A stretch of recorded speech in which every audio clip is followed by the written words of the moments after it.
A luta pela demarcação de terras e o fortalecimento da autonomia são desafios constantes, mas a crescente valorização das línguas indígenas e do ensino de suas culturas nas escolas representa um avanço. A proteção dos direitos dos povos indígenas originários no Brasil, embora seja marcada por uma série de avanços legais a partir da década de 70, enfrenta desafios significativos, especialmente no que diz respeito à efetiva implementação de leis tardias. Entre os marcos legais mais importantes para a proteção dos direitos indígenas estão a Constituição Federal de 1988, o Estatuto do Índio Lei nº 6.00/1973, o Decreto nº 6.040/2007, e a Convenção 169 da OIT. Estes documentos oficiais reconhecem o direito à dignidade, à cultura e os direitos territoriais dos povos indígenas. São o fruto da luta constante por assegurar o bem e viver com autonomia e preservação de suas tradições. A Constituição de 1988 é o marco legal mais importante para os direitos dos povos indígenas no Brasil, reconhecendo os direitos territoriais, culturais e políticos dos povos originários. A Constituição garantiu, pela primeira vez, de maneira abrangente, os direitos coletivos, colocando-os como sujeitos plenos de direitos, e não como objetos de políticas assistencialistas. Os principais direitos garantidos pela Constituição de 1988 são o direito às terras que tradicionalmente ocupam, sendo essas terras inalienáveis e indivisíveis, ou seja, não podem ser vendidas ou transferidas a terceiros. O direito de utilizar os recursos naturais das terras que tradicionalmente ocupam, o que inclui caça, pesca e coleta, a preservação da cultura, língua, religião e modo de vida, reconhecendo o direito ao ensino nas línguas indígenas. O artigo 231 da Constituição assegura que, em caso de projetos de grande impacto, como barragens ou obras de infraestrutura, as comunidades indígenas devem ser consultadas previamente. Esse decreto é marco para o reconhecimento da diversidade dos povos tradicionais no Brasil, incluindo os indígenas originários, e visa garantir que suas culturas, territórios e modos de vida sejam respeitados e protegidos, reconhecendo o direito ao desenvolvimento sustentável, sem que haja exploração predatória de seus territórios.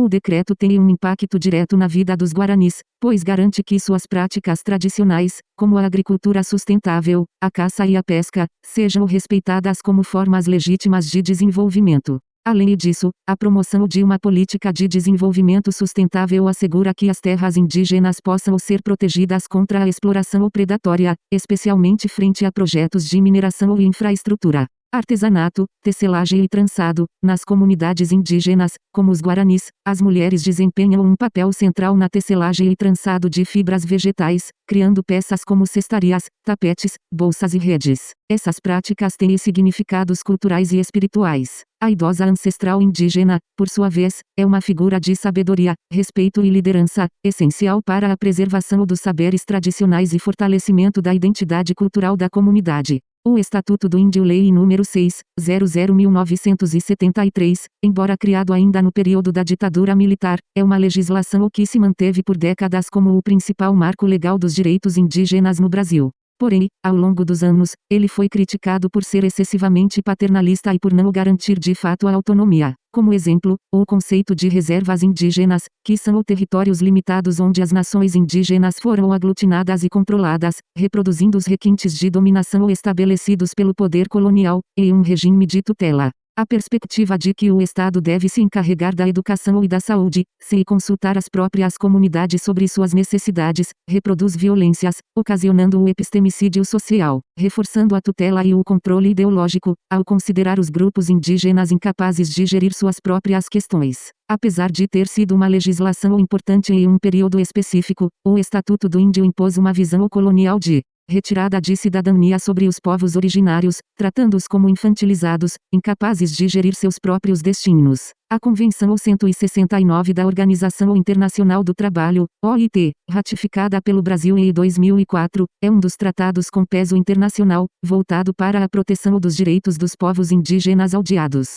Ela estabelece diretrizes para a consulta prévia e a participação em decisões que afetem suas vidas e territórios. Os principais direitos garantidos pela Convenção 169 compreendem que as comunidades indígenas devem ser consultadas previamente, sobre a execução de qualquer projeto que possa impactar suas terras ou modo de vida, garantindo que sua participação seja reconhecida e sua decisão seja respeitada. reforça o direito de se organizarem politicamente, de gerenciar suas próprias questões de saúde, educação e desenvolvimento social. Reafirma os direitos territoriais indígenas, reconhecendo as terras tradicionais como essenciais para a preservação de suas culturas e modos de vida. No entanto, a efetiva aplicação dessas leis ainda é desafio, mediante a pressão de grandes projetos de infraestrutura, a grilagem de terras e a falta de fiscalização por parte do Estado. A Lei do Marco Temporal, 14.701/23, sancionada em 2023, estabelece o marco temporal como critério para a demarcação de terras indígenas. Ou seja, segundo essa lei, apenas as terras que já estavam ocupadas por indígenas na data da promulgação da Constituição de 1988 podem ser demarcadas.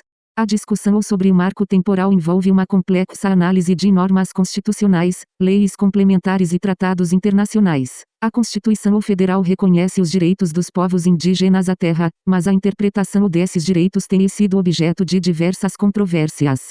A Lei 14.701/23, ao estabelecer o marco temporal, intensificou o debate e gerou inúmeras discussões jurídicas e sociais. Segundo a Constituição Federal de 1988, CF/88, em seu artigo 20, inciso X, estabelece que são bens da União as terras indígenas. Isso significa que o Estado brasileiro reconhece a propriedade das terras indígenas como sendo da União, e não de particulares. O artigo 231, por sua vez, garante aos indígenas o direito à terra que tradicionalmente ocupam, e que essas terras são bens da União. Além disso, determina que os direitos indígenas devem ser regulamentados por leis complementares. O artigo 67, ADCT, Ato das Disposições Constitucionais Transitórias, determina que a União concluiria a demarcação das terras indígenas no prazo de 5 anos a partir da promulgação da Constituição. Esse artigo é um dos pontos centrais da discussão sobre o marco temporal, pois alguns interpretam esse prazo como um limite para a demarcação. A Constituição Federal de 1988 garante aos povos indígenas o direito à terra que tradicionalmente ocupam. No entanto, a interpretação desse direito tem sido objeto de diversas controvérsias,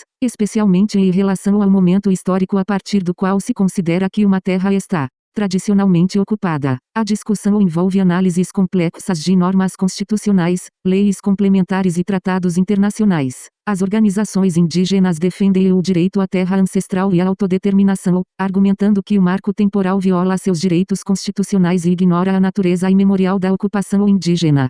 A legislação brasileira apresenta lacunas e ambiguidades em relação à demarcação de terras indígenas, o que dificulta a aplicação de uma solução única e definitiva. A jurisprudência do Supremo Tribunal Federal, STF, sobre o tema ainda está em construção, com decisões divergentes e mudanças de posicionamento ao longo do tempo. Apesar da Constituição garantir a demarcação das terras indígenas, a pressão de interesses externos, como mineração, agropecuária e especulação imobiliária, ainda tem causado invasões e disputas territoriais. A demora na demarcação de terras e na implementação de políticas públicas voltadas para a saúde, educação e infraestrutura prejudica a qualidade de vida nas aldeias. A falta de consulta prévia adequada mediante a autodeterminação das comunidades, gera o desrespeito por parte dos órgãos públicos aos direitos constituídos aos povos indígenas originários, reforçando os fatores impeditivos do cumprimento das leis. A efetiva implementação dessas leis depende da ação do Estado, da pressão da sociedade civil e do protagonismo das próprias comunidades indígenas. As organizações indígenas desempenham um papel crucial na defesa dos direitos, sendo fundamentais para a promoção de políticas públicas e a autonomia política das comunidades. No Brasil, essas organizações se organizam em diversas formas, como federações, associações, conselhos e movimentos sociais, cada um com suas funções e focos específicos, mas todos com o objetivo territoriais comum de culturais e fortalecer sociais os direitos dos povos indígenas. A mobilização e articulação, para garantir a demarcação de terras, é uma das pautas mais importantes, gerando estratégias em torno da proteção ambiental, e ações de denúncia contra invasões de grileiros, madeireiros, mineradoras e outros setores que insistem em explorar as regiões que compreendem os territórios indígenas.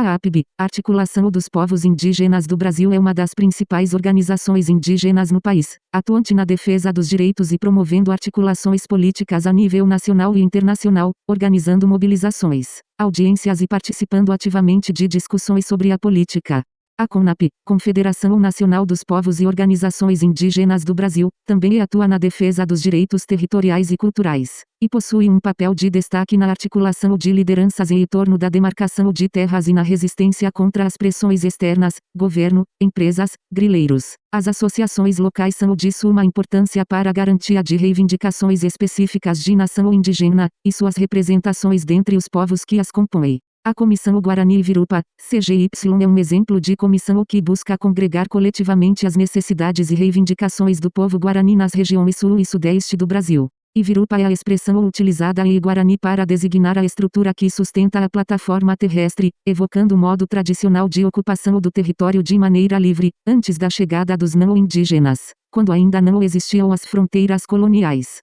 Fundada em 2006, a CGY consolidou o protagonismo guarani no cenário político do movimento indígena nacional, através de assembleias anuais, alcançou vitórias significativas em defesa dos direitos e na garantia de territórios. A comissão compreende 20 coordenações regionais, 6 coordenações estaduais e 4 coordenações TEMONDE, que articulam a nível nacional, tendo ainda 4 articulações CUNHANG, que acompanham a atuação das coordenações, compreendendo equipes interculturais de assessoria técnica, jurídica e administrativa, secretariado e comunicadores guarani, dando suporte às comunidades presentes nos estados do Rio Grande do Sul, Santa Catarina, Paraná, São Paulo, Rio de Janeiro e Espírito Santo. A Comissão Ivirupa se apoia no artigo 232 da Constituição Federal Brasileira de 1988 que define os índios, suas comunidades e organizações são partes legítimas para ingressar em juízo em defesa de seus direitos e interesses, intervindo o Ministério Público em todos os atos do processo, realizando o acompanhamento e incidindo estrategicamente em processos jurídicos e administrativos que afetam o povos e terras guarani. No estado do Rio de Janeiro, em específico, as organizações indígenas atuantes na representação dos direitos dos povos originários são estas. Esses grupos de organização política são responsáveis por coordenar as atividades de proteção territorial e promover o diálogo pluriétnico entre as comunidades indígenas e entre as instituições públicas e privadas. Trabalham para preservar as tradições culturais, promover o ensino das línguas e fortalecer as práticas do uso sustentável dos territórios indígenas no estado do Rio de Janeiro. Conexão com a terra e a natureza, as mulheres indígenas são fundamentais na educação tradicional, ensinando sobre as histórias do povo, os rituais e os conhecimentos sobre a natureza, como a medicina tradicional e